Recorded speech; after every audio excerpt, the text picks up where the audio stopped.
You know that feeling of being stuck? We've all been there. But what if getting unstuck wasn't about just trying harder, but about fundamentally changing how you see things? Well, today we're diving into the incredible wisdom of Les Brown to build a real practical framework for breaking free from those patterns that hold us back. Let's get into it. I love this quote from Les Brown because it's such a powerful place to start. It's a reminder that whatever you're going through right now, it's not permanent. The pain, the setbacks, all those moments of despair, they aren't your final destination. They're just passing through. And really embracing that idea, really letting it sink in, is the first and most important step toward getting free. So, to break free, we've got to first understand what's holding us captive. You see, being stuck isn't just a feeling. It's a state of being where your past is running your present. It's when we let an old failure or a painful memory or some negative belief become the only lens through which we can see our future. Now, this is a game-changing question. We're always so focused on what we're doing with our lives, right? But Les Brown flips that and asks, what's using your life? Think about it. Is it the ghost of a mistake you made years ago? Is it the heavy weight of resentment you're carrying around? That endless loop of what-ifs? These are the things that quietly steal our potential, draining our energy and stopping us from actually living. You know, it's funny how it works. It's in those moments when we're at our absolute lowest that we actually have the biggest chance to grow. It's easy to feel strong when everything's going your way, but real strength, that's forged in the fire. It's when you're truly tested that you find out what you're really made of, the depth of your resilience and the true measure of your character. All right, so let's get specific. What are these common traps that keep us spinning our wheels? Les Brown points out 3 really powerful emotional patterns, and he brings them to life with stories that are frankly both heartbreaking and incredibly illuminating. Let's start with the first one. Okay, trap number 1, the revenge trap. And man, this one is seductive, isn't it? It's that tempting idea that if we can just hurt the person who hurt us, we'll get closure. But Les Brown shows us that revenge is basically a poison we drink, hoping the other person will die. It's a self-inflicted wound that keeps us chained to the very person we're trying to get away from. This story is just such a stark reminder of how destructive revenge really is. Les's friend was so consumed by his mission to pay her back that he ended up becoming a prisoner in his own life. He thought he was in control, but really, his anger was controlling him. And in the end, the only person he really truly hurt was himself. All right, trap number 2, the it's not fair trap. And come on, we've all been there, haven't we? We get so hung up on how unjust a situation is that we become totally paralyzed by it. We're demanding fairness from a world that, let's be honest, often isn't fair. And while we're on that crusade for justice, we lose sight of what actually matters, our own peace and our ability to just move on. This story is a perfect example of how that "it's not fair" mindset can literally become a prison. The man in this story was so focused on what he'd lost that he couldn't see what he could possibly gain. He was just too busy replaying the past over and over to have any energy left for his future. The lesson here is so clear. Life isn't always fair, but we always have a choice in how we respond to it. Now this final trap, this is the most devastating of all. It's the tragedy trap. This is when a single catastrophic event happens that's so profound it just shatters a person's world. And in the aftermath, they let that one tragedy become their entire identity, their entire story. And the story of Chicken Man is just a gut-wrenching example of how destructive this trap is.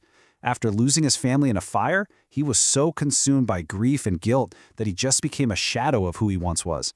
The tragedy became who he was, and he lived the rest of his days stuck in the ashes of that one horrible day. Okay, after exploring those 3 traps, things might be feeling a little heavy. I get it. But here's the good news. There is a way out. The key that unlocks all of these chains is one single powerful act: forgiveness. And listen, it's not about letting the other person off the hook. Not at all. It's about setting yourself free. And this isn't just some theory for Les Brown, you know. He lived this. He poured his heart and soul into buying his mother a beautiful home, only to have it ripped away because of a simple mistake. Can you imagine the shame, the anger? He was completely trapped, but right there, in that moment of despair, he found the key to his own freedom: forgiveness. Not just for the person who took the house, but for himself. This metaphor is just brilliant, because it's so simple and so true. Our minds are constantly replaying old transactions, old hurts, old resentments. It's like an old gas pump still showing the total from the last customer. And until you consciously choose to hit that clear button, you can't start a new transaction. Forgiveness is that clear button. It's not about forgetting what happened, but it is about refusing to let it poison your future. This quote really brings us to a core truth. We can't just ignore our problems and hope they'll disappear. They won't. They will demand our attention until we finally turn and face them head on. And the best way to do that is with grace. Not with anger, not with resentment, but with a conscious choice to forgive, to learn, and to grow. So, we've got the mindset down. That's absolutely crucial. But it's only half the battle, right?